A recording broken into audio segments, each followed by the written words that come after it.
Yeah, I got a hot one for you tonight. This is One Dark Day, the story of Barcelino Slim, a pimp out of ATL, man, who found his claim to fame and lost it all in the same breath. So stay tuned and check it out. Peace. Hi, they call me Barcelino Slim. I'm going to tell you about some amazing people that I've met along the way. Professors of what they know, teaching knowledge to the real. I learned from some of the gods of the game how to attract the attention of those of the opposite sex who I want to know better. Then I can attempt to manipulate their minds into doing my bidding. They become like puppets and dance at my every command. You see, you're not dealing with no regular nigger here, you're dealing with a goddamn maniac. A two-time felon convicted of murder and armed robbery working on a third strike. Who is addicted to money and fine things. If you knew of some of the horror stories that a pimp had to endure in order to keep a bitch in check, keep her mind right, you might not think so highly of me. You may have to stoop to those levels when you're on a paper chase. Because you have sold a lot of dreams along the way, and sooner or later you have to pay up, and show a hoe the time of her life. Something that she will remember, forever.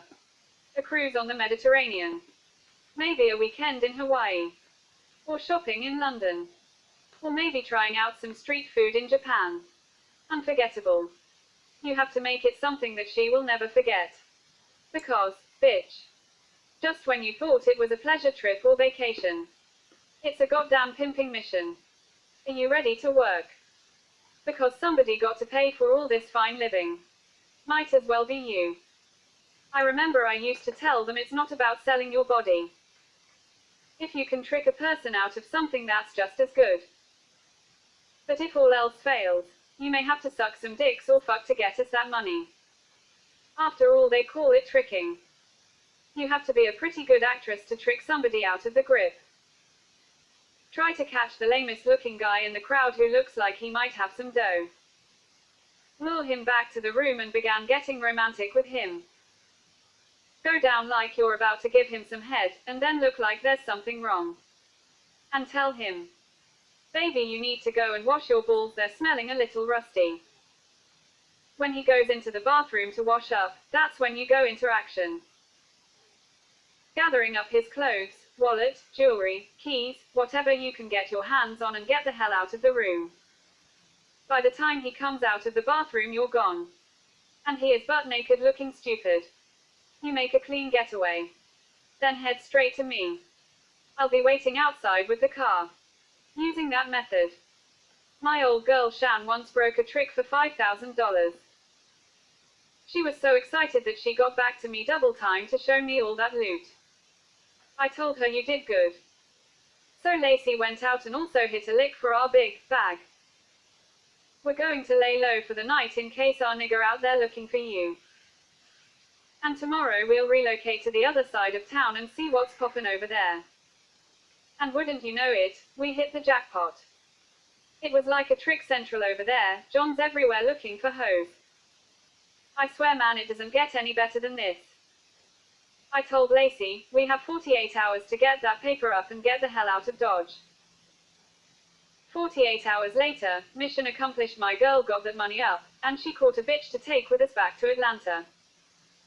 She said, Daddy, I met this fine little bitch out there on the track last night. She helped me break a couple of tricks. She's with it. My girl told her how well that I be treating her. So my girl asked her, what's your name, sexy? And she replied, Lisa. And the little bitch couldn't wait to get to know me. We hit it off, so I drafted her to the team. When we got back to Atlanta, I put her out there for a test run. They ate her lil ass up like candy. The lil bitch made $900 her first night out. Now you do the math, 900 times 7 days. That's $6,300 a week. This bitch is a real winner. So I went to pay homage to the pimp god. The man that put me on this very lucrative way of making money. I broke him off a stack and we toasted with some Crown Royal. He told me, young blood, you doing well. I see you coming up. But these haters out here see you coming up too. and some of them might not like it. I heard of a plot by one of them, Ricky, he planning to get you tomorrow night. So be on your guard. And watch your back. So I dropped another stack on him. I told him, thanks for the information. So I headed back to my loft in Midtown to chill for the night and wait on my two girls to come in from work. At about 3 a.m. there was a knock at the door. It was my two girls coming in from working. They broke me off. 1700, here daddy. Damn, you all had a pretty good night. But be real careful around here. I heard there was some young nigger trying to come up by robbing me, some cat named Ricky.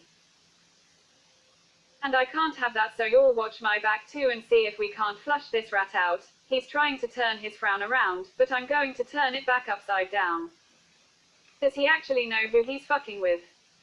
And sure enough, just like clockwork, later on the next night. Here comes the bullshit.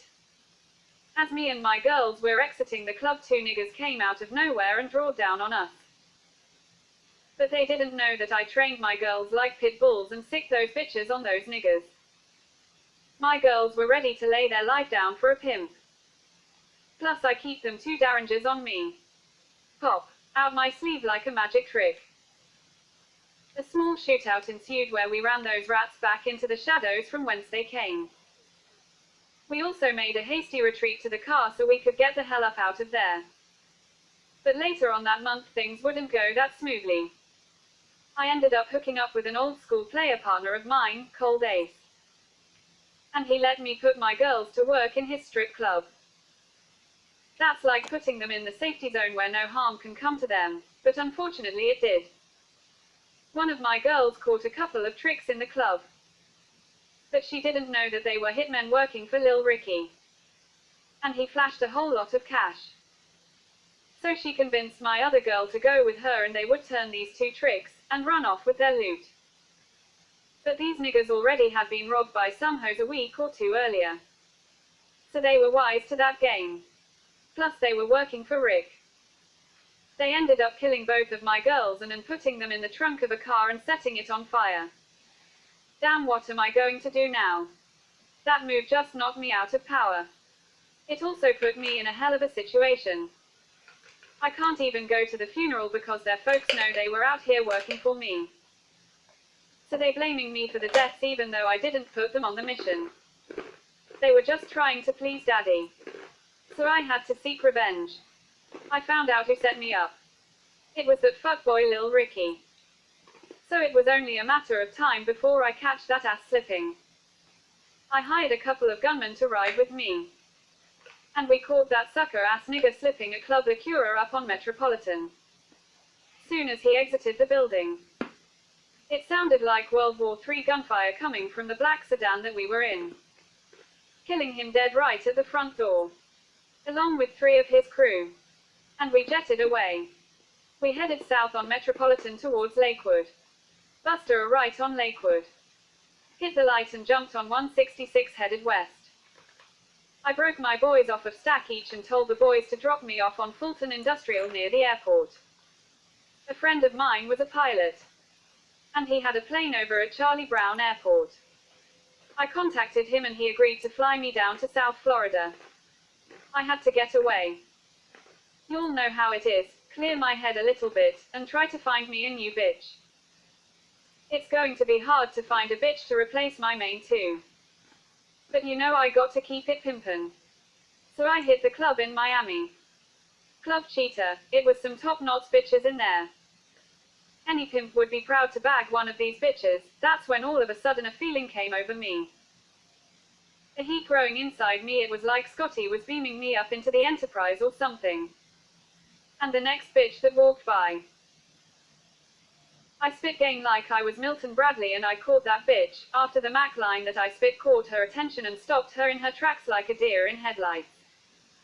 I asked her, "What is your name?" And she said Kim.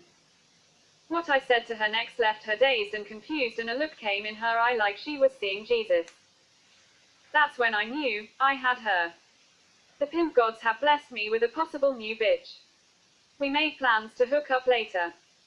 I ended up taking her out a few times, plus You have to spend that money to catch a good bitch. So if she sees what you spent on her, she will go the extra mile to please you. Then she told me she was falling in love with me, but being the pimp I am, I told her you're going to have to prove it. It was music to my ears once she told me, I'll do anything for you. You see, the word anything has a broad spectrum of meanings. You need to be careful when you promise someone you will do anything. So I dared her to a game of truth or dare. I dared her to catch the next nigger walking by, and suck his dick for $40. She had a look of shock on her face that I would ask her to do such a thing. But when she looked into my eyes, she saw that I was for real, and was not bullshitting. She did it, and that was the beginning of our relationship. And being the con man that I am, I began to sell her dreams, telling her how I visualized our life in the next year, and she started to nod her head yes, promises of us one day ruling an empire, and riding off into the sunset. She ate that shit up like it was some grandma biscuits or something. She didn't know that she didn't need to listen to anything out of my mouth. But when they're young and dumb like that, who can resist? And since it was a white girl, that made it all the more special. Because these dumbass niggers will pay twice for a white girl what they paid for a black one, so once again the paper chase is on. You see, I like to take a girl out of town when she's not around familiar surroundings. She's more likely to obey your every command because she's not likely to run into anyone that she knows. I tell her to get out there, make friends, try to find another hoe who knows the town, and see if she can put you up on some game about how to catch us a trick and get us that money. That's what we need if you want to go back home. She got to it. She came knocking at the door later on and had $500. I told her, not bad, but you can do better. I could see right then that she had the makings to be a good hoe. She followed my instructions, and we all know that with no instructions, you are headed for self-destruction. And I can't have that happen to me. She worked real study for a week. And I told her, girl, you need some help. You need to try to catch us a hoe so it'll be two of y'all out there making twice the money for me. So within the next 24 hours she fucked around and caught 2 bitches, adding them to the stable. When I woke up and walked downstairs in the condo that morning, I saw 3 bitches laying up on my sofas.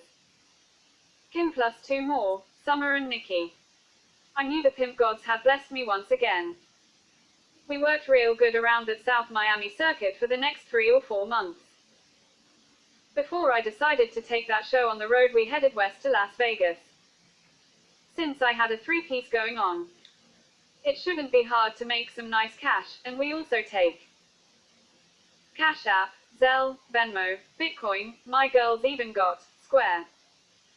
You name it, brother, my girls take all methods. We hit the strip. There's a convention in town, some electronics show, and we all know how those Japanese like to buy pussy. You see, I turned it into a game show where the winner gets to go with me to Hawaii. Whoever brings in the most money gets to go. One of you will be left behind with a bus ticket home. They were like mice running around in a maze trying to get up that money. The next evening rolled around as the girls came to check in to see who had made the most money. Nikki had $1,200, Summer made $1,500, and my main bitch Kim brought daddy $2,000. I said, damn, all of y'all did well. So guess that all of y'all get to go to Hawaii. They danced around and cheered. This is our last night in town. You don't have to turn any tricks tonight, but don't let a good trick pass by. Get that money, you girls are loose. Tonight, whatever you make tonight, you will get to spend shopping in Hawaii tomorrow. Meanwhile, back in Atlanta, someone had implicated me for the murder of Lil Ricky, and the police were hot on my trail. Me and the girls caught a 1 p.m. flight the next day to Hawaii. We arrived in Honolulu about 6 p.m. We checked into a hotel and I got in contact with my connection in Honolulu. He let me know that it was some good hunting going on right now. The PGA Tour was in town, as well as a Microsoft business convention with Google. So the tricks were plentiful on the Big Island. So I let the girls know that tomorrow morning we will go shopping to pick out some outfits that they needed to wear that night, and get their hair and nails done, so we will be ready this evening. Later on there was a knock at the door, and when I opened it, to my surprise, it was two Hawaii Five-0 agents standing there with a warrant for my arrest for the murder of Ricky Johnson. They took me into custody and quickly escorted me back to the airport, where I was quickly extradited back to Georgia to be formally charged. Well, this is it, y'all. I guess I'll be going in for the elbow. 'Cause you know, they hate pimps. This is my third strike. I wonder what's going to happen to my girls. Fuck it, they learned a lot from me. They'll be alright. Damn, pimp, done went out bad. The names and any events and accounts in this short story, for the most part, never happened. If it sounds like some of this is relating to your personal situations, I assure you it is purely accidental. Thank you. Alright, that's Short Stories with Big Pete, as read by the British Alexa. Y'all stay tuned, man, and be on the lookout, man, for Barcelino Slim Part 2. Because there's a Part 2 to this thing, man. Y'all just got to be looking out for it. I'll holla.